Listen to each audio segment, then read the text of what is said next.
All right, Chelsea fans, we're back with another YouTube video covering the Euros and Copa America for all the Chelsea players. Let's jump into it. All right, kicking it off in the Euros, we've got Đorđe Petrović with Serbia. Hasn't played yet. Unused substitute, but here's the deal. He was never going to be the starter coming into this tournament. The fact that he was an addition to the squad, I think, is great for him. Let's not forget, a year ago, Petrović was playing in the MLS, was actively playing for New England Revolution. 12 months later, he's played in the Premier League, played for Chelsea, and is now on his national team roster in the Euros. I think this has been a fantastic 12 months for Đorđe and his family. So hasn't played, probably isn't going to play, but at this point, this is a good situation. I think points for the favor of Đorđe going to the Euros. Next up, probably, honestly, Chelsea player of the summer right now is Cucurella. Cucurella is off to a flying start for Spain. He, a little bit, I don't know, out of nowhere, added to the roster, played in a couple friendlies, added to the Euros roster, and now is even their starting left back. He has started and played 90 minutes in 3-0 win over Croatia, started in the 1-0 win over Italy, playing 90 minutes and was considered one of the best players for Spain in that match. They play Albania next. They've already advanced to the next round, so he's probably going to get a rest. But this Spain team is looking good. And Cucurella is a big part of this backline success. They a little bit of a how would you put it? Maybe like a harried, bit of a hectic approach to defense, which plays right into Cucurella's hands, but he's really staying home and positionally locked in. He's not playing inverted like he did under the end under Pochettino. It's not a wing back. He's just in a back four loving life. So look, Cucurella divides opinion. I get it. I'm really, really aware of the standing. I think I said you keep him in our keep sell loan. Most people want to move on from him, but he's coming off a really good end of the season. He's now going to be coming off a really good Euros. His stock and confidence is never going to be higher. Why not have a player who's got that confidence coming back into the season? That's a huge boost. But if I were to play the other side of this situation, and maybe I'm the owners, I say his stock has never been higher. His value has never been better. And you know there's always teams that buy a player purely off of their summer tournament performance. Think James Rodriguez back from the World Cup, going to Real Madrid, and it didn't work out.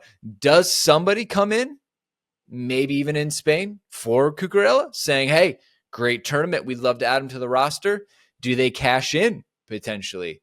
Something to think about, but left back has to be something that these co-sporting directors are intensely focused on, with the lack of fitness for Chilwell and Cucurella having a very specific type of player profile.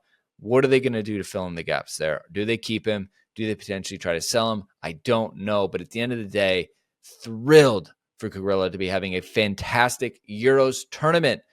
You got to support the players, and he's doing well. Whether you want him to stay, it's great. Whether you want him to go, it's great. This is a win-win situation, no matter how you look at it. Another player who's maybe having not as great of a tournament would be Mudryk with Ukraine. He is a starter for them, so he started in the 3-0 loss to Romania, played the 90 minutes, considered Ukraine's best player.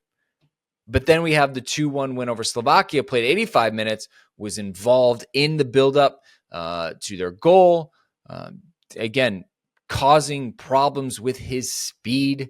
I think Ukraine obviously set up more around him than what Chelsea have ever done, and that's why he tends to enjoy playing for the national team.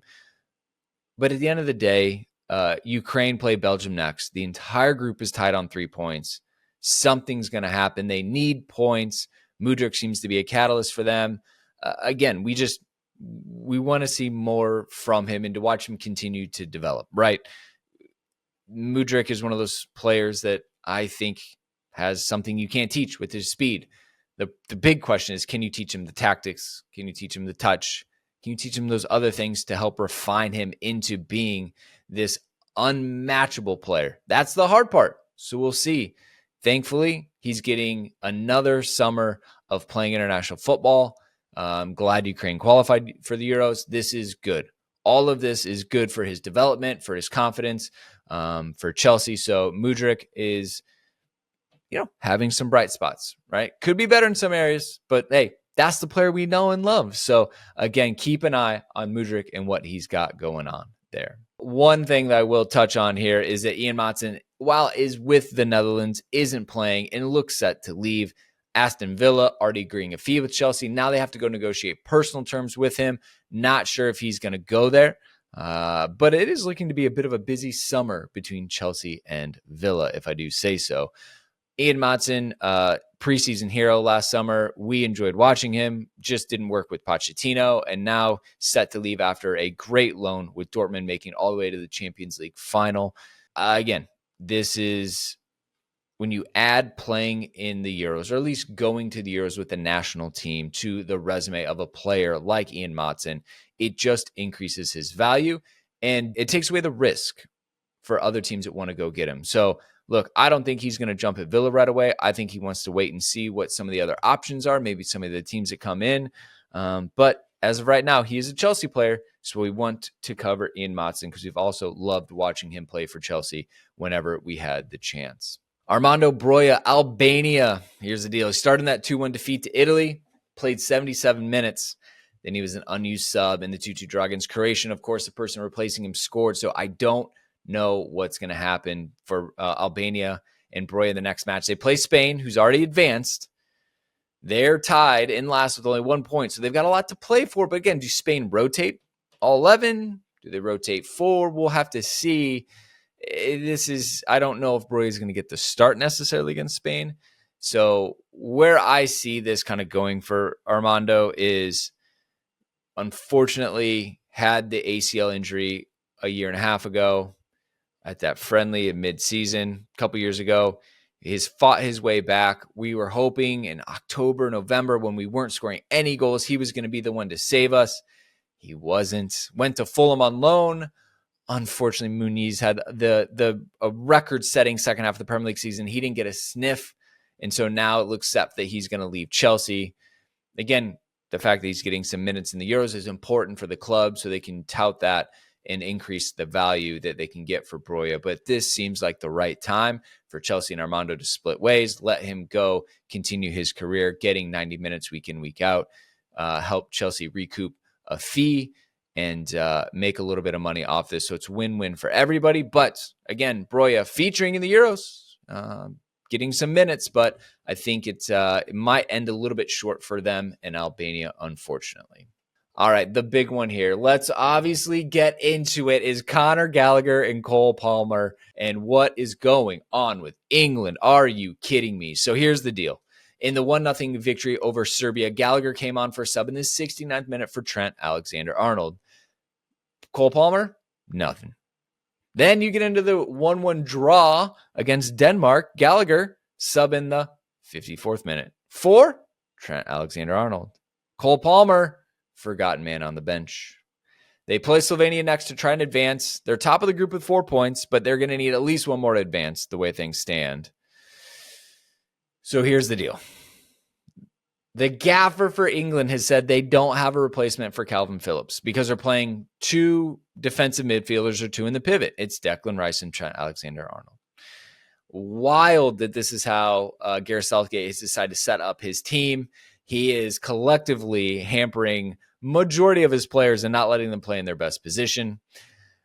Conor Gallagher coming in consistently for him, which is a great sign, one of the first off the bench. He's going to come in and solidify that midfield playing next to Declan, but it's also not his best position.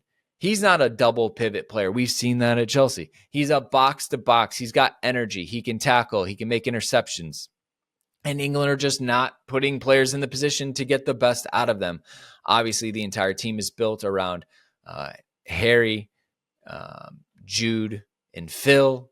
And the rest of the team are cobbled together to kind of support those 3 players in the attack and on the left. And it's not going well for them. So here's the deal. Jared Bowen coming in off the bench to be the attacking sub consistently. And it's because he's a runner, right? He'll run, he'll work hard for you, but there's no end product. Cole Palmer's, I know it's a bit of a risk maybe for Gareth. But here's the deal. You brought him because he had the most amazing season for Chelsea, full of confidence, has an assist, plenty of goals in him, and can take penalties. In tournament football, what more do you want?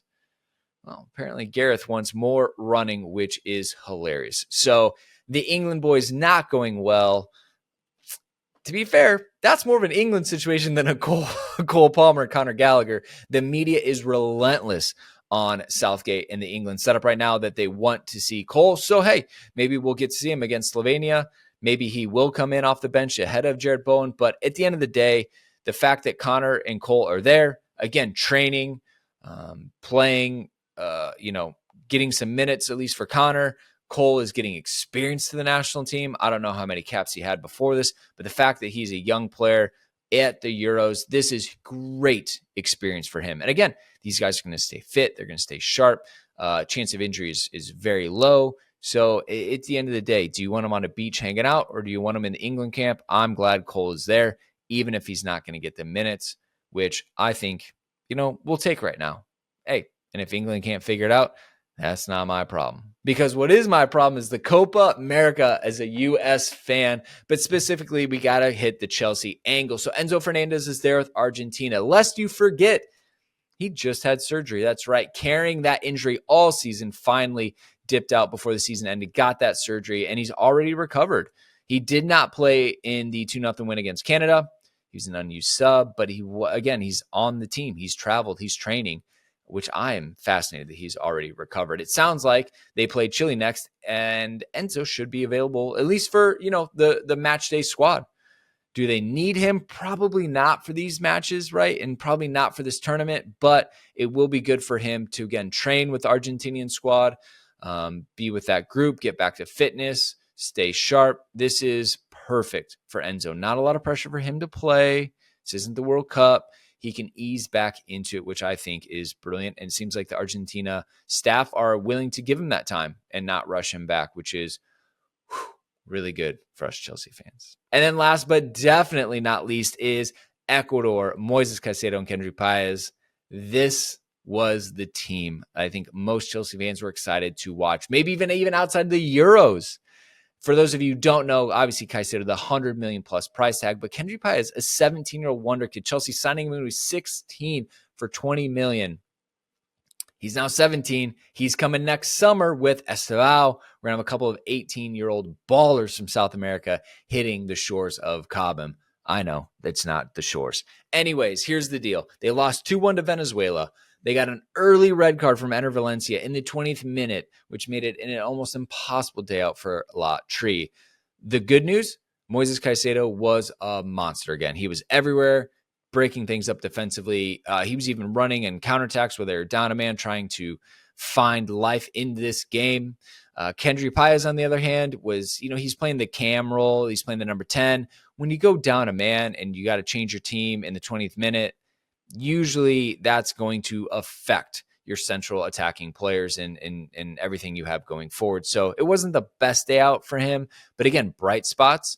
He was involved in the goal. Again, he's 17. He looks good physically. He can keep up with the pace.